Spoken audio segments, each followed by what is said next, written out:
কি নতুন বিয়ে করে ফেললাম, আপনার সাথে দেখা হয়নি, আপনারা খাওয়াতে পারলাম না তো কিছু, তাই একটা পান নিয়ে আইছি। মানুষ বিয়েতে গরুর গোশ খাওয়ায়, তুই কি আমার পান খাওয়াচ্ছিস? গরুর গোশত আপনার খাওয়া বানে গলাম তো আমি। পান দিছে একটু খাই, তাহার কি আবো। আর শোন, ওই সব নতুন তো, ও কাজ মাছ বোঝে না, তুই একটু দেয় বুঝো দিয়ে তাড়াতাড়ি যাও। ওই আমার ভাবি গেছে। ওরে কাজটা বুঝিয়ে দিয়ে ভাবির সাথে একটু কথা বলে দেখি যে ভাবির লাইন সাইজ কি, লাইন করা যায় কি। আচ্ছা যা। আমি খুব ভালো। আমার কথাটা কোন বলো? কাজ আর করা যায়, যেখানে একটু যাচ্ছে সেই ঝাড়ি দিচ্ছে। ওই, কি হয়েছে ভাই, কিছু করছেন?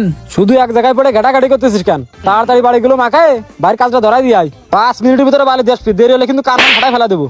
আচ্ছা ভাই, ঠিক আছে। ভাই নতুন বিয়ে করে দেখি কোনোভাবে ভাবিরে ফিটিং দেওয়া যায় কিনা। ভাবিরে আবার ডাক মাক দিলে মাইন্ড করবেন না তো?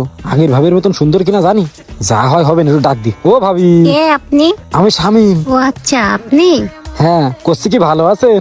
হ্যাঁ, আমি ভালো আছি, আপনি ভালো আছেন? ভালো। আপনার বাপের বাড়ি কোন জায়গায়?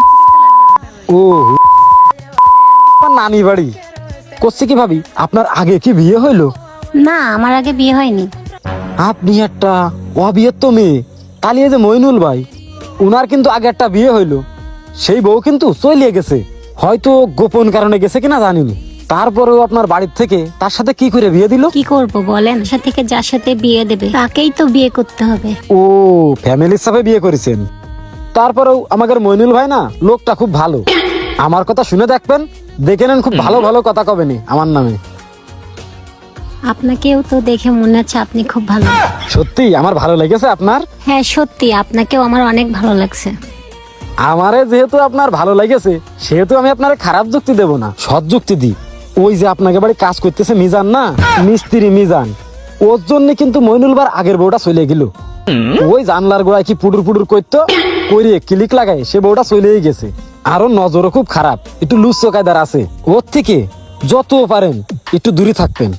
ও যখন আপনারে ডাক দেবে, একটু হাসি হাসে দুটো ভালো মন্দ কথা কয়ে চলে যাবেন, তাহলে কিছু করতে পারবেন না। আর ওই যে নতুন যে হেল্পারটা নেস না, ওরে তো আমি চিনি, আমার বাড়ির পাশে বাড়ি। দেখেছেন এই বয়সে চুল মুল কিরম সাদা হয়ে গেছে? চুল কিন্তু এমনি সাদা হয় না, এইটুক জ্ঞান তো আপনার আছে। ওর হরমোনের সমস্যা, ওষুধ খাচ্ছে, ঠিক হচ্ছে না, এই জন্য বিয়ে শাদী হচ্ছে না, তাই রাজমিস্ত্রির কাজ মাজ করে খাচ্ছে। ভাই, আপনি আমার অনেক বড় একটা উপকার করলেন, আমি তো জানতাম না তার এরকম সমস্যা। হ্যাঁ, আমি আগের ভাবিরও না মেলা উপকার করিলাম, মিজানের কথা সব বলিলাম, কিন্তু সে আমার কথা শুনিল না, যার কারণে কিন্তু তার সংসারটা ভেঙে গেল। যদি তখন সে আমার কথা শুনতো, তাহলে না তার সংসারটা ভাঙতো না। মিজান সত্যিই না বিশাল লুচ্ছ, ওর মতন লুচ্ছ নেই, বুঝিছেন? সর কইছি না বাইরে বালি দাসটি।